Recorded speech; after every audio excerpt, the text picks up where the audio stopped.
Shalom Chavrim, I'm Stephen Ben-Nun. You're watching Israeli News Live, All the King's Men. And of course, you're going to understand a little bit better what I mean about that here in just a few moments there. I want to kind of start off, though, with this particular video from Rome and the Catholic news source there, as you can see on the screen there, that shows Pope Francis when he was coming, sorry about that, when he was actually coming in to the upper room. Now, they don't really make it to where you can blow it up big enough on here, but as you can see, he's wearing the yarmulke that he wears, and of course, many Jewish people wear the yarmulke as well.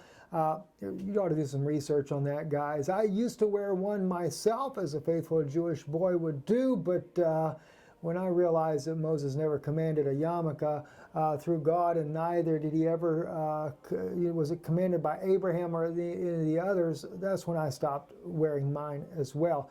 But anyway, as you can see, he comes in here, he does the incense and everything, and what's really fascinating to me is that in any of the video footage, we never see him actually putting on I call it the crown. It's not really, I guess, considered a technical crown for a pope, but it's where he puts on that fish hat that he wears, which I can show you exactly how that worked out here. Looking down below here, an image I have right on here. Here it is right here. This is what he puts on while he is there in the upper room. Now, I've blown the picture up so you could see it itself.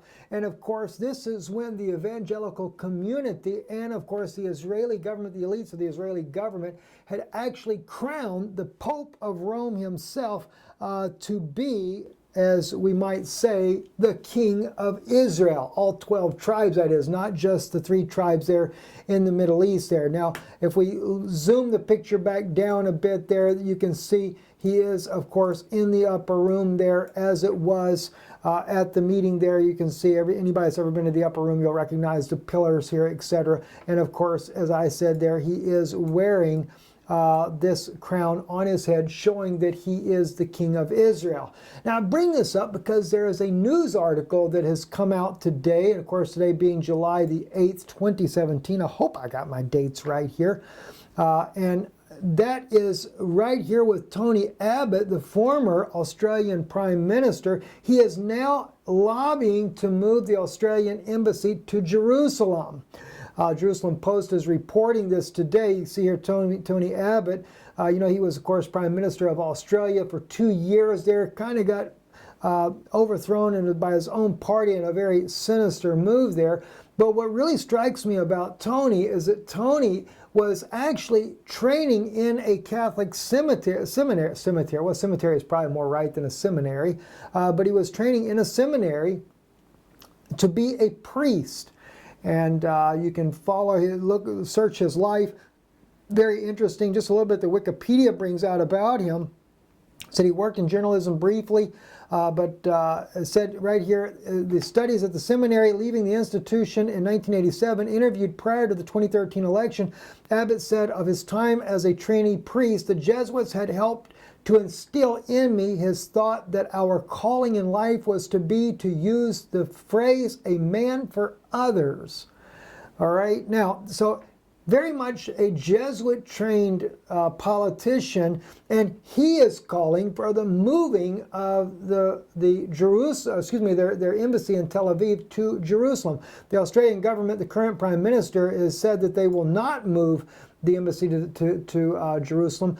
But it lets me know that even though Pope Francis may outwardly be saying that he is not for an embassy move, or he's against President Trump for doing his embassy moved, but yet what do we have? Well, I like to refer to this as all the King's men, because after all, Pope Francis has been crowned the king by not only the Israeli government, but as well as the Evangelicals, the Lutherans, and the Presbyterians, and many other organizations.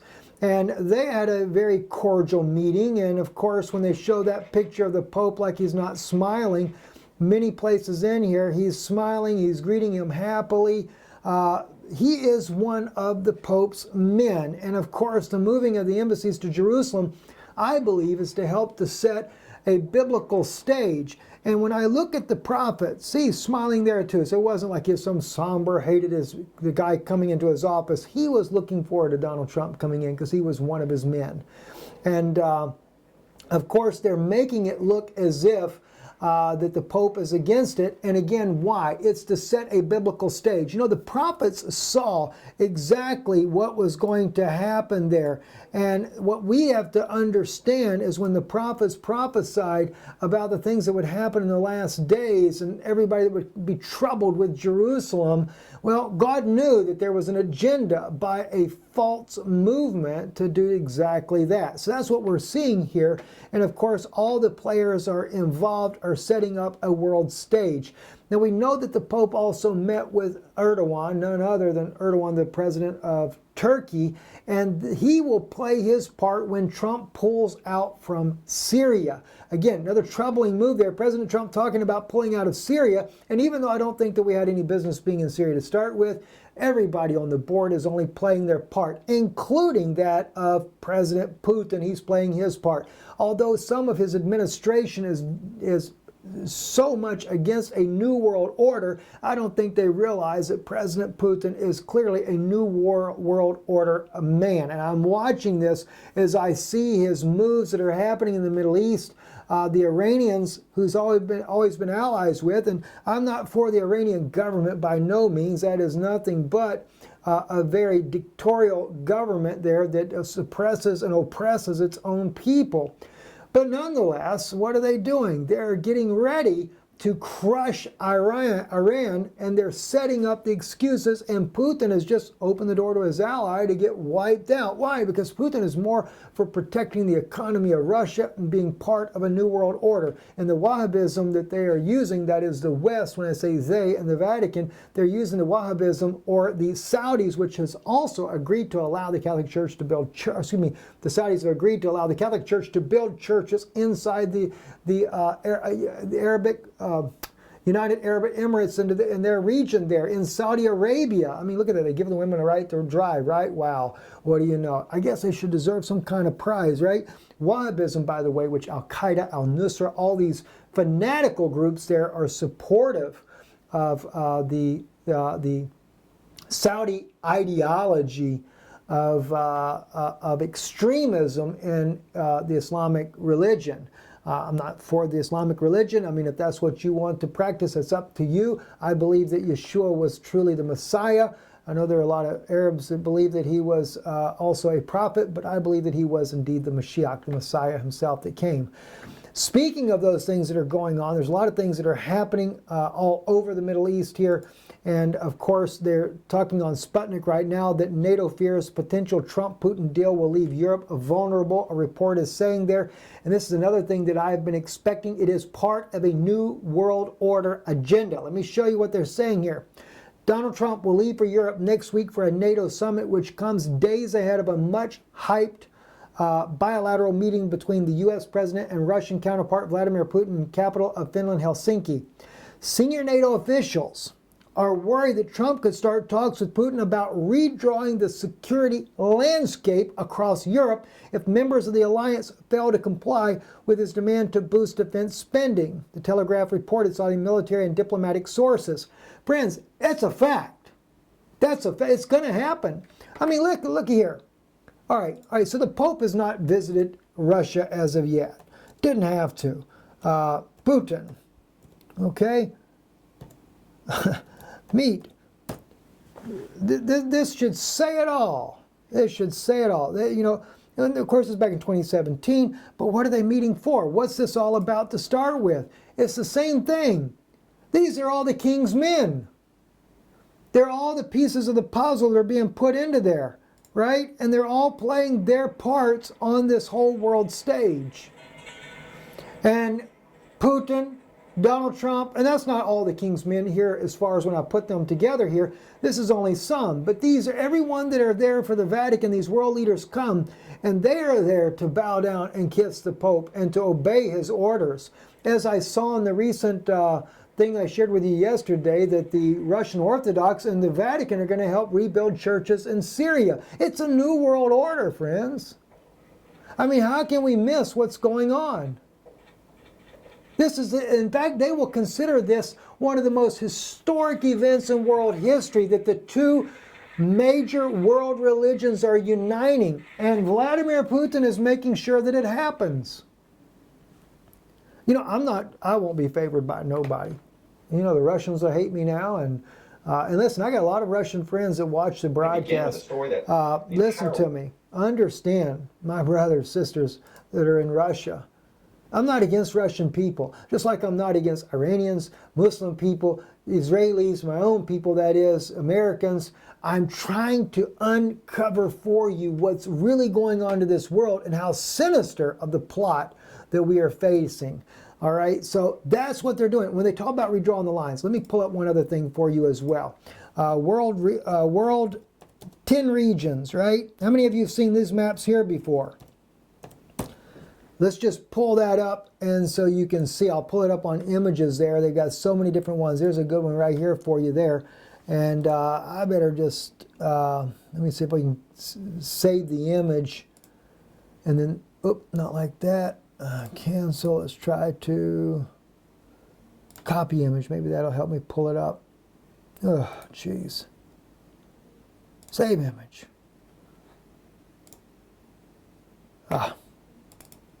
Now, there we go. There we go. Now I got it. I can't make it bigger there. Oh, guys, I'm sorry about that. Anyway, I can do it. Let me do it over here. It won't get it fully big enough, but we can get a little bit better idea.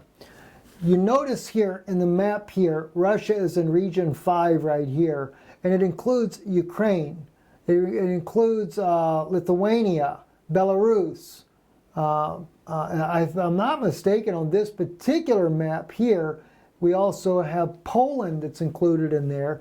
You don't have Slovakia and the Czech Republic, barely miss it, but all these countries are there. They're talking about redrawing the boundary lines of security. A revived Soviet empire. The only time Russia was ever under Soviet influence is when Lenin and Stalin were the men, Jesuits, that were in control. Again, the Catholic Church is conquering Russia without firing a shot. Jeez. And yet Putin looks like a very charismatic leader. Well, after all, it's the charismatic groups that helped get the Pope into power in the United States. And he couldn't have done it either without the help of Vladimir Putin. So we are literally seeing, as we say here, all the king's men. I'm just getting started on this, guys. I mean, and this video is not going to be the end of it either. We're going to go into a lot more other issues as well. Christians could vanish from the Middle East due to murderous indifference of the world governments. Pope warns. Oh, here comes the guy that's to save the world. Pope Francis. Well, you know what? It's Rome that helped influence the wars to begin with. As the late Joel Bannerman said, who met a very untimely death for speaking out, Joel Bannerman brought it out how that the Vatican is bringing about all these world events in order to make it fit biblical prophecy the way they see it. And I agree with him. I believe it's exactly what we're coming to. Just kind of closing in a couple of other little news articles here. Arab-Israeli sentenced 8 years in jail for planning terror attacks. And believe me, I'm not for people that plan terror attacks against the Israelis. Neither am I for the Israelis to do the things, the injustices to the Palestinians either. If you want to have peace, treat your neighbor as yourself. That goes both ways. That includes the Palestinians. Palestinian friends, you got to wake up to recognize it's the Vatican controlling the people like Mahmoud Abbas to cause you to war against the Israelis. Whatever happened to the friendship that you had with your neighbor that you loved at one time? But there's been a bitter hatred put between the two of you by elite forces in the area there. Very troubling indeed what's happening. Also, a very interesting story come out on RT today here on July the 8th.